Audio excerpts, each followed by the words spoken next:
தொடர் விடுமுறை காரணமாக கொடைக்கானல் சுற்றுலா பயணிகள் குவிந்து வருகின்றனர். இதுகுறித்த கூடுதல் தகவலை எமது செய்தியாளர் ஹரிஹரன் வழங்கிட கேட்கலாம். ஹரிஹரன், வணக்கம். கொடைக்கானலின் எந்தெந்த இடங்களில் மக்கள் குவிந்து வருகின்றனர்? பாதுகாப்பு முன்னெச்சரிக்கை ஏற்பாடுகள் ஏதேனும் அங்கு செய்யப்பட்டிருக்கிறதா? ஹரிஹரன், கூடுதல் தகவல் என்ன? கொடைக்கானலில் வார விடுமுறை மற்றும் பண்டிகை தொடர் விடுமுறை நாட்களில் சுற்றுலா பயணிகளின் வருகை காணப்படுவது வழக்கமான ஒன்றாக உள்ளது.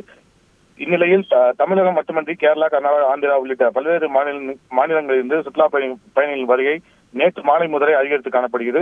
குறிப்பாக பிரதான மலைச்சாலையில் சுற்றுலா பயணிகளின் வருகை அதிகரிப்பால் வெள்ளி நீர்வீழ்ச்சி பகுதியில் இருந்து புலிச்சோலை உள்ளிட்ட பகுதியில் 8 கிலோமீட்டர் தூரம் வரை சுற்றுலா பயணிகள் வாகனங்கள் அணிவகுத்து ஊர்ந்து வருகின்றனர்.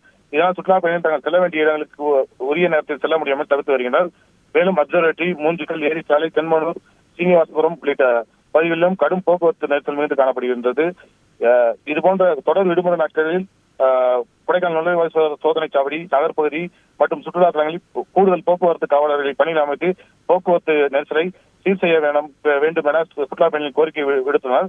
மேலும் கிறிஸ்துமஸ் விடுமுறை முன்னிட்டு கொடைக்கானல் குவிந்து வரும் சுற்றுலா பயணிகளின் வரத்து அதிகரிப்பால் தங்கும் விடுதிகள் நிரம்பியுள்ளது.